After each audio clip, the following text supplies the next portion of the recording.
Good evening and welcome to another edition of Wrestle Talk Show. I'm your host Joshua Zimmerman, here for another installment of wrestling news, rumors, ins and outs, anything and everything professional wrestling. We cover it. First and foremost, like we always do, let's thank our YouTube following and our general audience. We appreciate the fact that you watch our content, and we encourage more and more of you to watch this video and many more at WrestleTalkShow.webs.com. There you'll find a fully interactive website, and you can also email the show with your suggestions, comments, topics, whatever you want. We'll put it into the show at cwecompany.com. Feel free to friend us at facebook.com/cwecompany. Moving on to today's topic, the 3-hour old school Raw ratings came in. This is unconfirmed from Wikipedia, but I'd like to believe it because it did really, really well. The final segment was amazing, one of the best promos of the year. It's the November 15th episode of Raw in Hershey, Pennsylvania scored a 4.0. The last show to score higher than that was the 2009 Donald Trump Raw, which scored an estimated 4.5 viewership rating. So it's nice to see Raw back into the 4.0s, and just keep in mind that Donald Trump guest host Raw was also commercial free. I don't know if that factors in anywhere to anyone, but just take that into account as well. The final segment was something that you haven't seen in professional wrestling in a while. For Piper to basically call out Cena like that, and Cena had no choice but to emphasize what he plans on doing. And in the attitude adjustment at the end, Wade Barrett's stuck. He needs him on Sunday any way you look at it. It's already come too far. So for Cena to do that was a nice outlet for Cena. And in my opinion, it let the fans see that Cena is still Cena despite what's going on. Because they want to see their hero triumph over evil. And that's what it all comes down to. Like we've been saying for months, just even though you can't do throwbacks to Raw every week, to get these ratings like this, they were doing this with no problem years ago. I mean, like we keep saying, there were times where you could follow from a Sunday night heat to a Sunday night heat 3 weeks later and be pumped for that pay-per-view. Now they blame it on PG and all this, but I just think it's bad story writing. And we've done too many videos on that, so I'm going to leave it at that. Because like I said, all of it comes full circle. All of it comes back to production of the product, quality of the product. The fans don't like what they see, they're not going to watch. If you're in economic hardship, you're not going to spend $50 on a UFC event that you know is real, and then in the same weekend, like WWE faced a couple weeks ago, ask fans of that demographic to spend another $50 plus taxes and fees on a pay-per-view when you really don't have anything to offer, and the fans know that it's to the point where you can just catch it on Raw and be recapped. And it's sad, but this is the state of professional wrestling. Moving on, TNA Impact highlighted matches for tonight include Ric Flair versus Matt Morgan, and Jeff Hardy versus Raven in Raven's final television appearance. In our segment, and this is going to be a rather short video, not a lot to report on, but Finding Hulk Hogan, the A&E special we briefed on a couple months ago, aired last night at 10 p.m. on A&E. And it was, I don't know, I wanted to say at the end of it, all well, at least it was truthful. The captions in the document, it's a documentary of his life basically, but it basically said that he had hundreds of millions of dollars, and because everything had happened to him, he went back to the one thing he loved, and it happened to be professional wrestling. Now, some of his peers think he sold out, and whether he did or didn't, I don't know. It made me I know I bitch about reality shows and whatnot, but it made me look at it from a different perspective. That this guy's just doing what he thinks is right.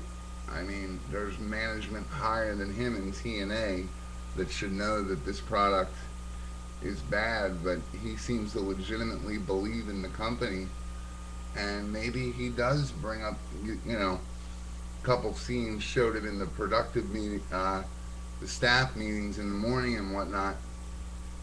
Maybe he is saying something, and his voice is just being dulled by the other people in the room, but he stands behind TNA. He, you know, stands behind him coming back to pro wrestling, and he claims that this is, what he is now. Uh,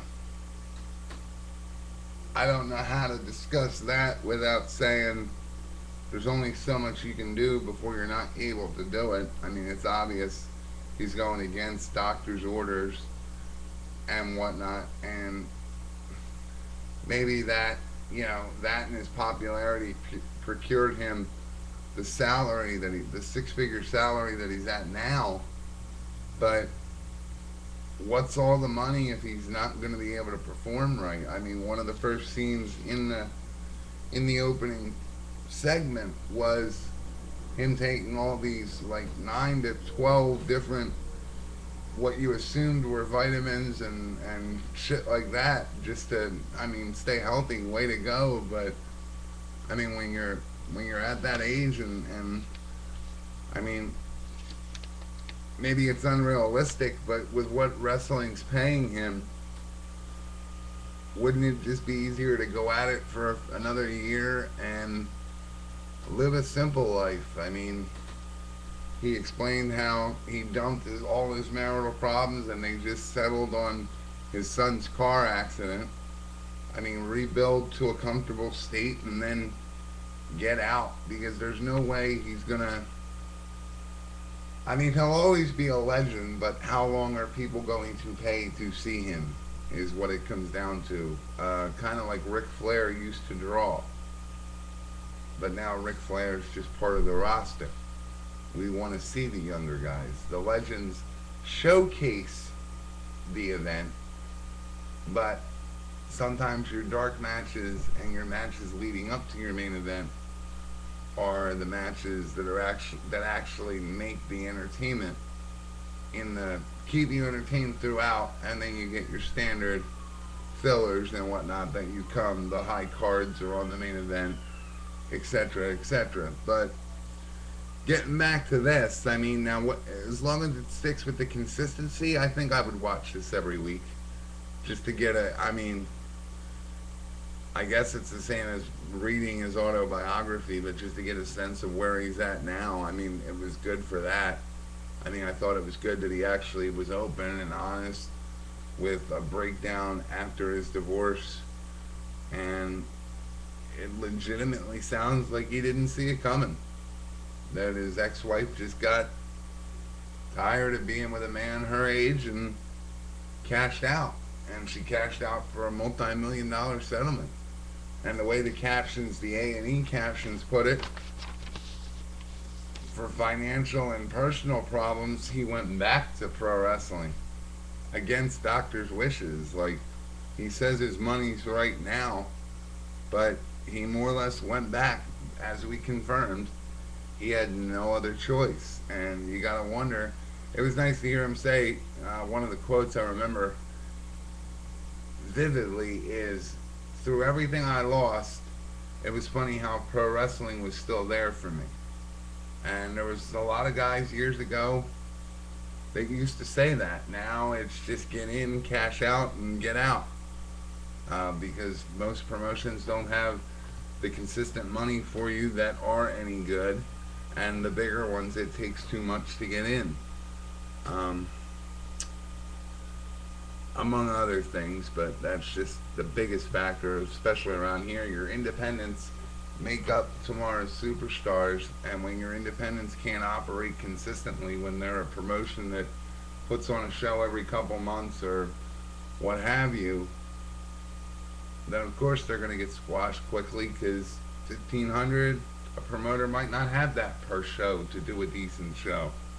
Um, Now that's just a ballpark figure. I've gotten quotes that are better than that, but on a consistent basis with no guarantee that an audience is going to come, you more or less have to guarantee you have a solid, entertaining product before you sink anything big in it. But by the time you realize it, it's you already sunk money into it. That's why you see a lot of promoters, they're here and then they're gone. But that's a different topic all in itself. But like I said, just to wrap up the review, if it's anything like a TNA production, the first episode won't have anything to do with the second episode.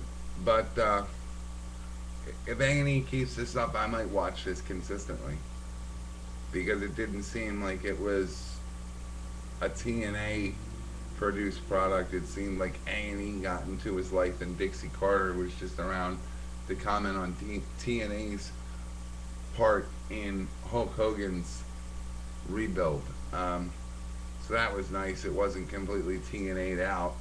A lot of throwbacks. You could tell where he was working, but nothing overbearing. It was a good show, all around good show. I'm gonna look up ratings for it either tonight or tomorrow, and we'll post them tomorrow, because I'm just curious to see how it did.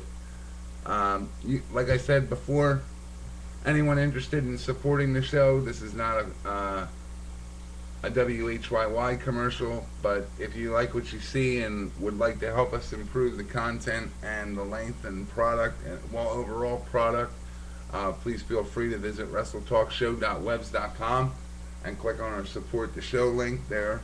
There's many of outlets where you can support us monetarily and non-monetarily. Also, we're looking for new topics, so feel free to post on the forum, send us an email of something you want discussed, leave us a message on the voicemail, and we'll be sure to discuss it and bring it up in detail for you. Feel free to send, again, direct emails to cwecompany@gmail.com. Until next time, have a good night.